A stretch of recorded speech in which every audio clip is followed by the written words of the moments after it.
Salam hörmətli müəllimlər, dəyərli həmkarlar. Mən Leyla Allahverdiyeva. Bu günlərim sizə 9-cu sinif texnologiya kitabının 18-ci mövzusu olan bankomatın quruluşu və onun iş prinsipi haqqında məlumatlar verəcəm. Deməli müəllimlər, biz bilirik ki, artıq müasir zamanəmizdə hər bir sahəsi demək olar ki, inkişaf etdiyi kimi bizim artıq pulların belə deyək, qəbul olunması, pulların köçürülməsi sistemimiz də artıq rahat bir şəkildə yerinə yetirmək üçün biz artıq belə deyək, bankomatlardan istifadə edirik. Təbii ki, bax belə deyək ki, həmin bu bankomatlar da televiziya, internet kimi bizim müasir həyatımızın ayrılmaz bir hissəsini təşkil edir və baxaq görək ümumiyyətlə bankomat deyirik. Bankomat özü nədir, o nə üçün nəzərdə tutulub və onun quruluşu necədir? Deməli müəllimlər, bu hissəni bircə dəqiqə mən qələm açım, zəhmət olmasa. Aha. Deməli müəllimlər, bankomat, bu hissəni yaxşı yadımızda saxlayırıq. Bankomat müştərilərə plastik kartla və yaxud da kartsız xidmət etmək üçün texniki proqram kompleksidir. Niyə kompleksdir? Yəni deyir ki, bu bir neçə funksiyanı özündə cəmləşdirdiyinə görə o bir kompleksdir, yəni proqram kompleksidir. Deməli bu tez-tez bizə suallarda düşür və yaxud da düşə bilər. Bankomat ola bilər ki, bizə sual verər. Bankomat nədir? Bankomat müştərilərə həm plastik kartla və yaxud da kartsız xidmət etmək üçün ola bilər ki, biz pul köçürməsi edirik. Orada bizə artıq belə deyək, karta ehtiyacı olmur. Kartla və yaxud da kartsız xidmət etmək üçün texniki proqram kompleksinə dedik bankomat. İndi baxaq görək bankomatın görək quruluşu necədir və o hansı formalarda olur. Deməli müəllimlər, bankomatların əsas funksiyası nəqd pulların verilməsi və yaxud da qəbul edilməsidir. Yəni ki, biz maaşımızı məsəl üçün çəkiriksə, orada nəqd pulları qəbul edirik. Daha doğrusu nəqd pulları bizə verir bankomat və yaxud da biz o kiməsə kartına pul köçürmək üçün artıq orada nə edirik? Pulları bizdən qəbul edir bankomat. Bax, bu iki funksiyası var. Yəni pulların verilməsi və qəbul edilməsi funksiyası. Deməli, yadımızda saxladıq ki, bankomatların iki əsas funksiyası var. Nəqd pulların verilməsi və bir də pulların qəbul edilməsi. Daha sonra baxaq görək, təyinatına görə bax bu bankomatların neçə növü var. Deməli müəllimlər, təyinatına görə ən əvvəl onu deyim ki, müəllimlər, həmçinin də bankomat külli miqdarda, bax bu da bizim əsas hissələrimizdən biridir. Külli miqdarda əlavə bank avadanlığı qoşulmuş mexaniki elektron qurğudur. Yəni o bir belə deyək kompüterdir.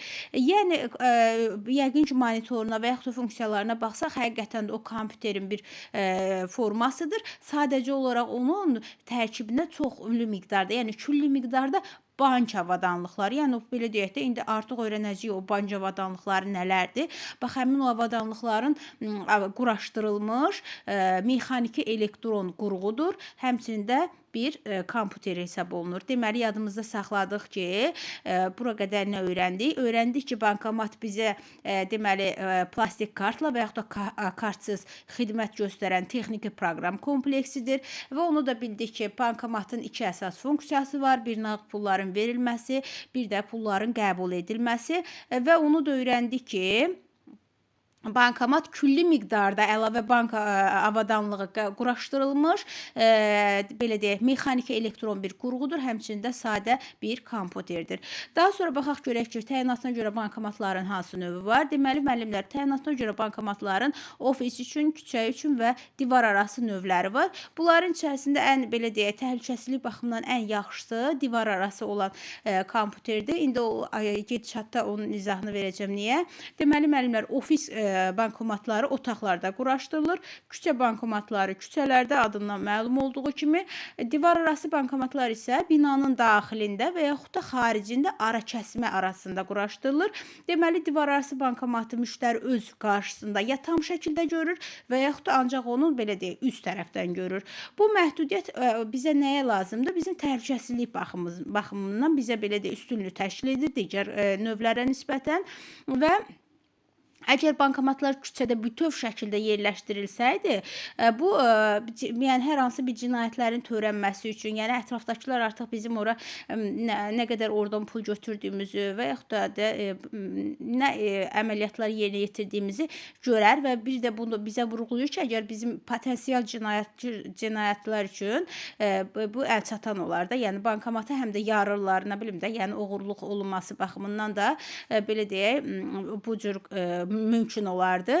Ona görə də həm də pulların dəyişdirilməsində, belə deyək, hansı ki, belə deyək, gətirib onu pulları axı qutarır, gətirib onu xüsusi pullar yerləşdirilir falan. Bax, bu baxımından da təhlükəsinin qarşısını almaq üçün, belə deyək, bankomatlar adətən ya bir üzdən görünür və yaxud da biz onu öz qarşımızda tam olaraq görə bilirik və baxaq görək, ümumiyyətcə bankomatlar dedik, iki əsas hissəsi var.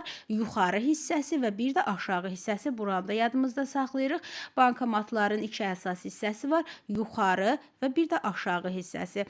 Daha sonra bankomatın aşağı hissəsində pulların verilməsi üçün qurğu, bu qurğuya deyirik dispenser, yadımızda saxlayırıq. Pulları verilməsini kim nə yerinə yetirir? Daha doğrusu dispenser yerinə yetirir. Həmçində onu da qeyd etmək lazımdır ki, pulların verilmə pəncərəsi də dispenser adı. Yəni bax, burada belə deyək ki, hansı ki bankomatın hissələri verilib, yəni yuxarı hissəsi və aşağı hissəsi, həmin pullar da belə deyək ki, müəyyən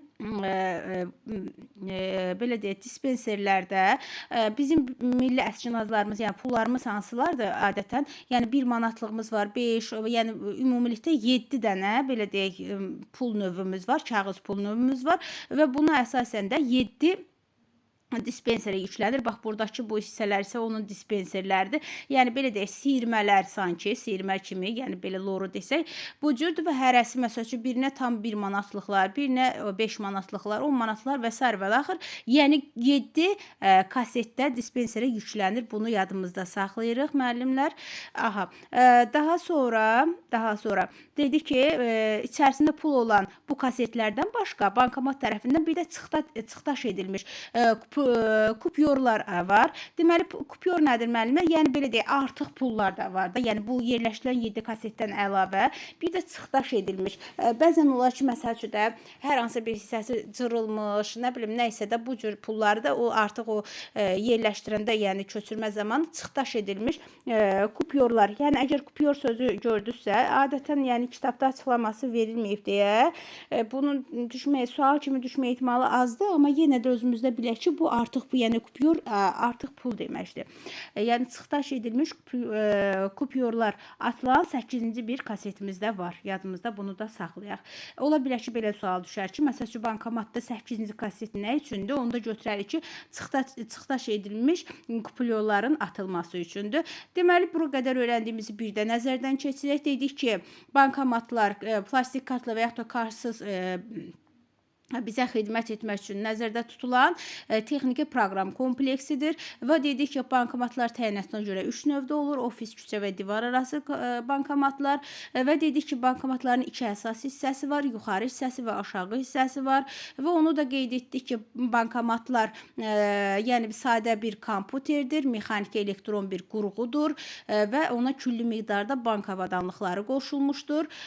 Daha sonra öyrəndik ki, bizim pulların verilməsi üçün olan qurğuya dedik dispenser və onu da qeyd etdik ki, həmin bu və onu da qeyd etdik ki, pulların verilməsi üçün həmin belə deyək, o verilmə pəncərəsi də həmin o hissəyə də deyirik dispenser. Dedik ki, bizim milli manat pullarımıza nəzərən bankomatlarda 7 kasetdə dispenser var və həmin pullarımızda 7 dənə kasetdə, yəni belə deyək, dispenserlərə yüklənir və onu da qeyd etdik ki, həmçinin bu 7 kasetdən əlavə olaraq 8-ci kasetimiz də var. Ora isə çıxdaş edilmiş kupyorlar atılır.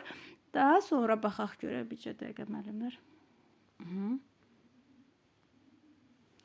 Daha sonra baxaq görək, bankomatda həddindən artıq tez-tez qulluq edilməsi üçün kasetlər pul ilə tam dolunur. Yəni ki, belə deyək də, elə bil ki, bankomata qulluq edilmək nəzərdə tutulur ki, onu tez-tez pulla doldurmaq lazımdır. Hər kasetdə 2000-dən 3000-ə kimi banknot yerləşdirilir. Banknot isə müəllimlər, yəni kağız pul formasına deyirik banknot. Yəni içərisində, bankomatın içərisindədir deyə həmin o kağız pullara deyirik banknot. Yadımızda bunu da saxlayırıq. Daha sonra kasetlərin hansı pullarla doldurulması bankdan asılıdır. Yəni biz onu bilmirik də ki, məsələn, birinci kasetdə nədir, ikinci, üçüncü və yaxud da valyutanı da bilə bilmərik. Yəni bunların hər biri bankdan asılıdır. Belə ki, banknotun uzunluğunu, enini vermək, belə deyək, bunlar hazır şəkildə bəzən bu cür başa düşülməsi ki, bankomata, yəni pulları belə deyək, əldə gətirilib bankomata yüklənilmir də. Müəyyən belə deyək, banklarda artıq pullar həmin bankda kasetə yığılır və həmin kasetlər belə deyim də, yəni ona ölçü vermək mümkündür. Ona görə də deyir ki, banknotun uzunluğuna, enini vermək vasitəsilə, yəni özümüz orada yəni pullar yığılır, banknot dedik axı ki, puldur. Pullar yığılır və pulun ölçüsündə biz həmin o kaseti düzəldirlər, sazlayırlar, belə deyək də, yəni formasını həmin uyğunlaşdırırlar o pulumuza uyğun. Çünki bilirik ki, 1 manat biraz balacadır, məsəl üçün ölçülərdə fərq var da, məsəl üçün biraz 20 manat daha böyükdür və bunların özünə uyğun olaraq sazlayırlar banknotları həmin o kasetlərdə. Daha sonra isə kasetə ancaq bir nominallı banknotlar yüklənmək olar. Yəni bir kasetə məsəl üçün 1 manatlıqlar, ikinci kasetə 5 manatlıqlar, yəni bir nominallıda bir kasetə həm 5 manatlıq, həm 1 manatlıq yığmaq olmaz. Bu cür yığırlar, daha sonra nə edirlər? Pulları kasetə yüklədikdən sonra xüsusi açarla bağlanaraq bloklanır. Yəni bankda artıq həmin o kasetlər açarla bağlanır və bloklanır və inkassatorlar kimdir müəllimlər? Yəni onu belə deyək, daşıyıb aparıb o bankomata yerləşdirənlər və inkassatorlara verilir o belə deyək, həmin o bloklanmış kasetlər və onlar da belə deyək, yerlərə gedərək əvvəlki hansı ki o bankomatın içərisində boşalmış kasetləri çıxarırlar və həmin o dolu bloklanmış kasetləri isə yerləşdirirlər bankomata. Və kaset dispenserə taxılan kimi o başlayır, hansı ki o dolu kasetlərdə o dispenserə taxılan kimi başlayır artıq. Dispenser nə idi müəllimlər? Pulların verilməsi üçün nəzərdə tutulan bir qurğuydu da burada. Deməli, bax burada. Aha, və pulların verilməsi üçün nəzərdə tutulan qurğu tez hərəkətə gəlir və qapaq atılır. Hansı ki, o deyir ki, bloklanıb, artıq o qapaq atılır və pullar fiderə başlayır düşməyə. Fider nədir, bəs deyə bilərsiniz? Fider isə müəllimlər, burada fiderin bizə açıqlamasını verir. Deyir ki, fider pulların çıxarılması üçün nəzərdə tutulmuş bir qurğudur. Yəni fiderə sıxılır dedikdə artıq biz bilirik ki, fiderə sıxılır ki, onu kimsə gəlib pul çıxardanda həmən çıxa bilsin deyə. Daha sonra hər kasetin öz fideri var. Yəni məsələn 1 manatlıqların öz fideri var. O fider atır da, yəni yuxarıya doğru pulları göndərir belə deyək. Məsələn 1 manat hər əskinazın, hər pul vahidinin özünə uyğun bir fideri var və yəni daha doğrusu kasetin hansı ki pulları kasetlərə yükləmişik, hər kasetin də özünün fideri var. Və əgər bankomat ən aşağıdakı kasetdən gəlirsə, o bütün mövcud olan fiderlərdən keçir. Məsəl üçün belə fikirləşək ki, ən aşağı kasetə yerləşdiriblər 1 manatlıqları, 2 manatlıqları, 3 və indi məsəl üçün biz əgər 1 manat çıxartmaq istəyiriksə kartdan, bu aşağıdan gələcək də, yəni yuxarıya, bir dəqiqə, aşağıdan yuxarıya gələcək də, doğrudur. Və bu gəlmə zamanı deyir, əgər belə deyək, bu digərlərinə ilişsə, digərlərin o fiderlərə də ilişsə, bu zaman nə baş verir? Bu halda fider onu yerinə qaytarır. Yəni geri qayıdır da. O pul da birlikdə belə deyək, ikisi birinə birləşib başqa əskinazda bizə çıxmır. Yəni əgər pullar aşağıdan yuxarıya gələrkən bir-birinə ilişsə, bu yəni tam suallıq bir hissədir. Yadımızda saxlayaq bunu.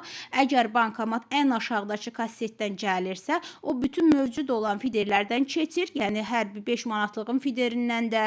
Fider yəni belə deyək, ağız hissəsidir də. Bunların hər birinin açılan hissəsi ki, oradan pullar çıxsın. Həmin bax o fiderlər, yəni bu aşağıdan doğru yuxarı doğru çıxırsa, o fiderlərdən hər hansı bir tutaq ki, yuxarıki fiderlərin birindəki pullara əgər ilişib çıxarsa, o zaman yenidən, yəni o qədər ağıllı sistemdir ki, o pulu özü geri, yəni fider həmin o pulu geriyə qaytarır. Daha sonra baxaq ki, sonra banknot, daha sonra banknotla bankomatı səhv salmayaq. Banknot dedik, bankomatda olan pul vahidləridir. Daha doğrusu pullardır, kağız pullardır. Deməli, daha sonra sonra deyir banknot sorğuya uyğun olaraq daxil olan banknotların eyni ölçüdə və qalınlıqda olmasını, əyrişlərinin kənarlaşdırılması üçün nəzərdə tutulmuş qurğudan keçir. Yəni belə deyək, əgər biz pul daxil eləyiriksə, bax, yəni banka göndərilən pullar bildik ki, kasetdə artıq bankda öz uzunluğuna eyninə görə kasetlərə yığılır, hazır kipləşdirilir. Amma əgər biz pul keçiririksə, pul yükləyiriksə, məsələn, bu zaman nə olur? Onun içərisindəki bir qurğu var. Nəzarətdə tutulmuş bir qurğu var və bu qurğu neynir? Həmin o bizim ora yüklədiyimiz pulları neynir? Deməli, əzişlərini düzəldir, daha sonra da yəni onları müəyyən formaya salır və eyni ölçüdə qalınlıqda olmasını, əyrişlərin kənarlaşdırması üçün nəzərdə tutulmuş bir qurğudan keçirilir. Bu xüsusi vericilərin köməyi ilə həyata keçirilir. Bax, bunu yadımızda saxlayırıq ki, bu xüsusi vericilərin. Bax, ola bilər ki, sualda düşər ki, bankomata daxil olunan pulların eyni ölçüdə, qalınlıqda olmasını, əyrişlərinin kənarlaşdırılması üçün nəzərdə tutulan qurğu nədir? Bu verici, bax, xüsusi vericilərin köməkliyi ilə, xüsusi vericilər yadımızda saxlayaq ki, bax, bunların vasitəsilə bu əyrişlər, nə bilim, qalınlıqlar yəni hamarlanır, düzəlir. Daha sonra nə baş verir? Bundan sonra bankomatlar yoxlayıcı diverterə düşür. Əgər hər şey qaydasındadırsa, deməli pullar ki, orada əzilmiş, nə bilim nə, onları əyrilişləri falan düzələndən sonra hara düşür? Bunlara dedik, nəzarət edir xüsusi verici qurğular. Bu verici qurğular nəzarət etdi və qaydasına saldı pulları. Daha sonra nə olur? Daha sonra yoxlayıcı diverterə, pullar oradan da düşür yoxlayıcı diverterə. Yoxlayıcı diverterdə də əgər baxır ki, hər şey qaydasındadır, daha sonra diverter onları toplayıcı qurğuya, həmçinin də buna stak yerdə deyilir. Bax, həmin ora göndərilir. Diverter pulları göndərir haraya? Toplayıcı qurğuya. Əgər nə isə qaydasında olmasa, bax dedik, vurğuladıq sözümüzə baxaq. Əgər hər şey qaydasındadırsa, diverter o pulları diverter yoxlayır. Diverter baxır ki, hər şey qaydasındadır, onu göndərir toplayıcı qurğuya. Əgər nə isə bir şey qaydasında deyilsə, onda diverter onu qaytarır rejit kassetə. Rejit kasset nədir? Bəs onda baxaq görək. Deməli, müəllimlər, rejit kasset isə pulların tutulması üçün nəzərdə tutulan bir qurğumuzdur. Yadımızda saxlayaq, pulların tutulması üçün. Deməli, bu və ya digər səbəbdən dispenserin çıxdaş etdiyi, hansı ki, bayaqlarım dedik ki, çıxdaş edilmiş pullar var idi. Dedik 8-ci belə deyək, bölməsi, 8-ci kaseti. Bax, həmin o kaseti, əgər pullarda problem varsa, tutaq ki, nə bilim, yapışdırılmış pullardır, cırılmış pullardırsa, təsadüfən daxil olubsa bankomata, həmin bax bu pulları çıxdaş etdiyi bankomatlara daxil olur. Yəni, həmin o çıxdaş olunan hissəyə daxil olunur. Dedik ki, bax, burada bizə yenə vurğuluyur, bu cırılmış, pozulmuş, bir-birinə yapışmış və yaxud da kənarı qatlanmış banknotlardır. Yəni, kağız pullardır. Deməli, bura qədərini bir yenidən qavrayaq görək, nə oxuduq, nə dedik? Dedik ki, bankomatda həddindən artıq tez-tez qulluq edilməsi üçün nə olunur? Onların kasetləri tez-tez pul ilə tam şəkildə doldurulur. Həmçinin, bax, bu hissəni yadımızda saxlayaq ki, deyir ki, bankomatlarda nə qədər pul yerləşdirmək olar? Deməli, 2000-dən hər kasetdə, daha doğrusu, hər kasetə nə qədər pul yerləşdirmək mümkündür deyə sual düşür. Onda götürürük 2000-dən 3000-ə qədər deməli banknot yerləşdirmək mümkündür. Daha sonra dedik ki, feeder pulların çıxarılması üçün nəzərdə tutulmuş bir qurğudur və həmçinin onu da vurğuladıq ki, pulları biz deməli kasetlərin hansı pulla doldurulması bankdan asılıdır. Bankda dedik ki, pullar, banknotlar, yəni uzunluğuna, eninə görə kasetlərə yığılır və sazlanılır, yəni hamarlanır. Hər bir pul vahidi özünə uyğun kasetə yerləşdirilir. Daha sonra dedik ki, hər biri ayrı nominallı banknotlarla yüklənir. Yəni manatlıqlar, 5 manatlar, 20 manatlar hər biri ayrı-ayrı kasetlərdə yüklənir və dedik daha sonra blomplanır. İnkassatorlar tərəfindən yadımızda saxlayırıq bu sözü də, inkassatorlara verilir və inkassatorlar da onları gətirir, bankdakı yəni pulu boşalmış kasetləri çıxardır və həmin o dolu kasetləri yerləşdirir. Dedik ki, kaset dispenserə taxılan kimi o başlayır işlək vəziyyətə gəlməyə. Deməli, kaset hara taxılır? Dispenserə. Kaset dispenserə taxılan kimi başlayır hərəkətə, yəni işlək vəziyyəti olur və qapaq atılır. Pullar hara düşür? Feederə düşür. Deməli, kaset dispenserə fiderə taxılır. Taxılan kimi işlək vəziyyətə düşür və başlayır pullar isə fiderdə sıxılır. Fider pulların çıxarılması üçün dedik nəzərdə tutulmuş bir qurğudur. Rigid kasset nədir? Bəs pulların tullanması üçün nəzərdə tutulan bir qurğudur. Dedik ki, əgər pullarda məsəl cırılmış, nə bilim, kənarları qatlanmış, pozulmuş və s. bir-birinə yapışmış pullar varsa, bunların hər biri rigid kassetə, daha doğrusu kaset buranı hansı ki o çıxdaş edilmiş pulları bax rigid kassetə tullanılır. Pulların tullanması üçün nəzərdə tutulmuş dediyi bir kaset. Hansı ki o 8-ci kasetimiz elə bu rigid kasetdir ki, çıxdaş edilmiş pullar rigid kasetə tullanır. Fider isə dedik pulların çıxarılması üçün nəzərdə tutulmuş bir qurğudur.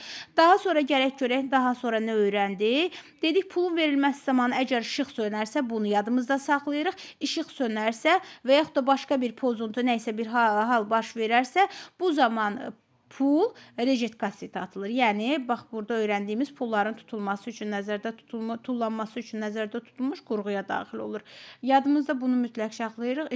Yəni işıq sönərsə və hər hansı bir pozuntu baş verərsə pullar harda saxlanılır? Rigid kassetdə. Daha sonra baxaq görək müasir bankomatlarda müasir bankomatlarda rigid kasset əlverişlilik nöqteyi nəzərdən 2 hissədən ibarətdir. Deməli, rigid kasset 2 hissədən ibarətdir. Deməli, yadımızda saxlayırıq yaxşı pullar və bir də çıxdaş olunmuş, hansı ki, cırılmış, kənarları əzilmiş, bir-birinə yapışdırılmış pullar üçün nəzərdə tutulan belə deyər hissəsi.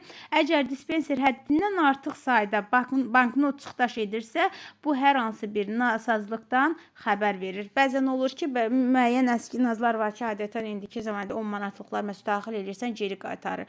Yəni əgər belə deyək, çox bu hal baş verirsə, biz pulları atırıq və o bütün pullar rigid kassetə yönəlirsə və yaxud da belə deyək, çıxdaş olunursa, bu deməli burada bir problemin yarandığından bizə xəbər verir. Daha sonra stakerdə tələb olunan məbləğ yığıldıqda o pul verən qurğuya daxil olur. Daha sonra nə edir? Deməli, qeyd etmək lazımdır ki, vericilər banknotları kassetdən çıxarandan dispenserə qaydana kimi bütün yol boyu müşahidə edir. Təsəvvür edək ki, fider bankomatın kassetdən çıxmasını qeyd etmişdi. Əgər o vaxtında stakerə düşməzsə səhv qeyd ediləcəkdir. Bu isə prinsipcə lazım olan məbləği müştəriyə verilməməsini təmin edir. Daha sonra indi isə bankomatların elektron içiliyi yerləşmiş yuxarı hissəsini nəzərdən keçirək. Baxaq görək, nəzərdən keçirək görək nə var burada. Deməli, burada başlıca komponent əlbəttə ki, bankomatın beyni sayılan kompüterdir. Bayaq hansı ki vurğuladıq ki, o elə bir kompüterdir bankomatı, amma belə deyək, milyonlarla qurğular birləşdirilmiş bir deməli qurğudur dedik. Daha sonra baxaq görək kart reader nədir? Deməli, klaviatura bank kartlarını qəbul etmək üçün olan bir hissəyə deyirik kart reader.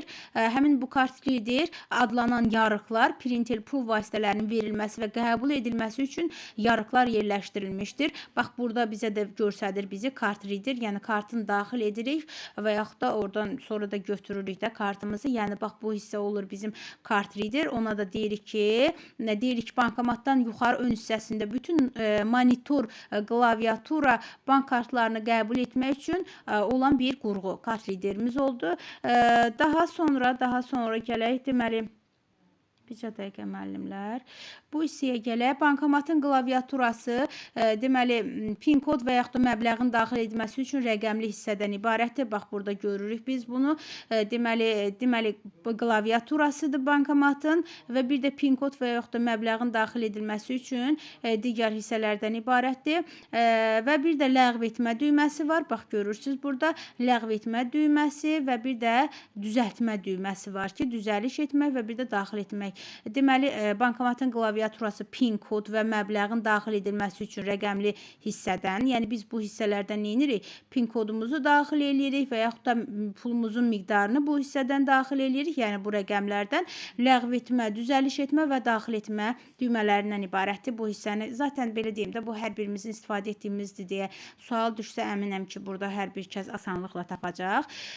Daha sonra gərək görək, bank kartlarını qəbul edilməsi üçün yarıqlar kart reader, kartı qəbul edən və sonra qaytaran, eləcə də informasiyanı çip və yaxud da maqnit zolağından hesablayan mexaniki qurğudur. Yadımızda saxlayırıq kart readerin belə deyək tərifini, kartı zaten belə deyim, başlığını oxuyan kimi biləcəksiniz ki, kartı qəbul edən və yenidən qaytaran çip və yaxud da maqnit zolağından hesablayan mexaniki qurğuya dedik kart reader.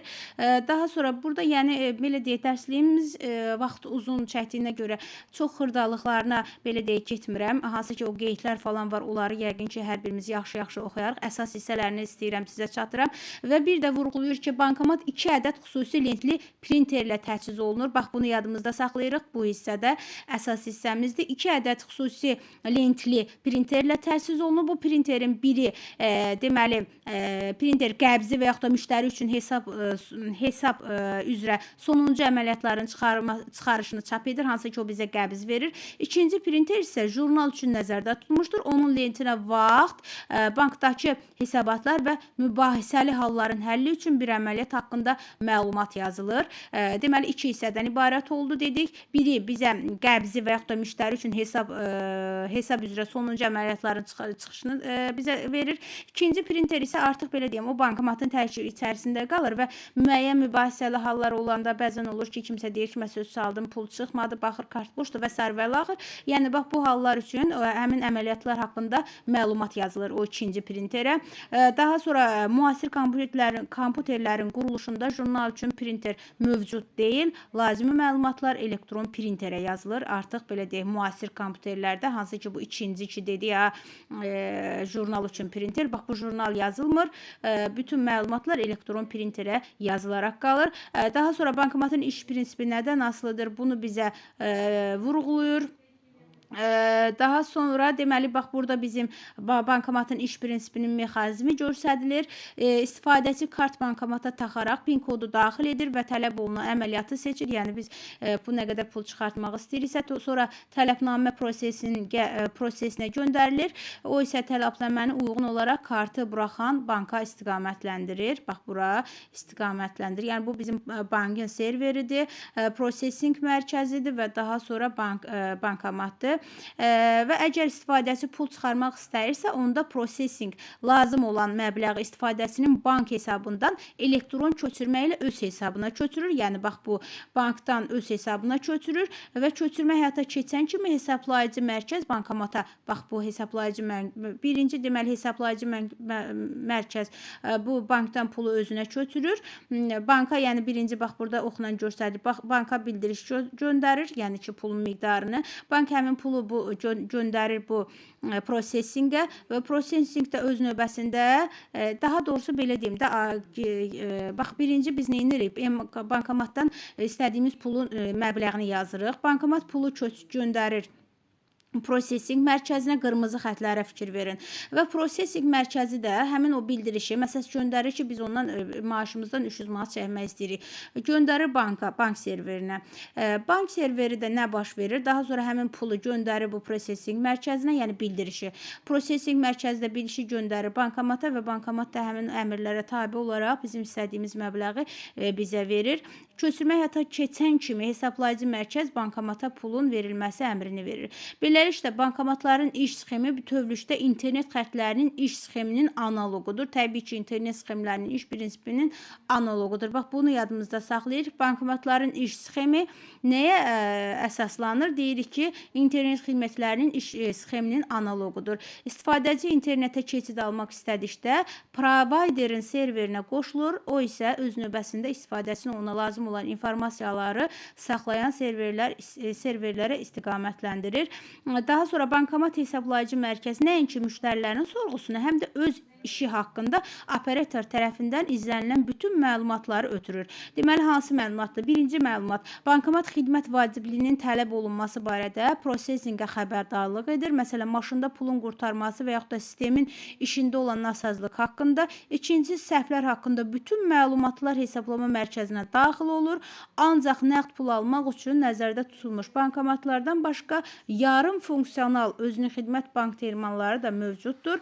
Onlar isə nəinki pulu çıxarmağa, həmçində hesaba pul qoymağa, hesaba pul köçürməyə də imkan verən əməliyyatlarla belə deyək təchiz olunmuşdu. Yekun olaraq bir də deməli bir sual-cavab eləyək.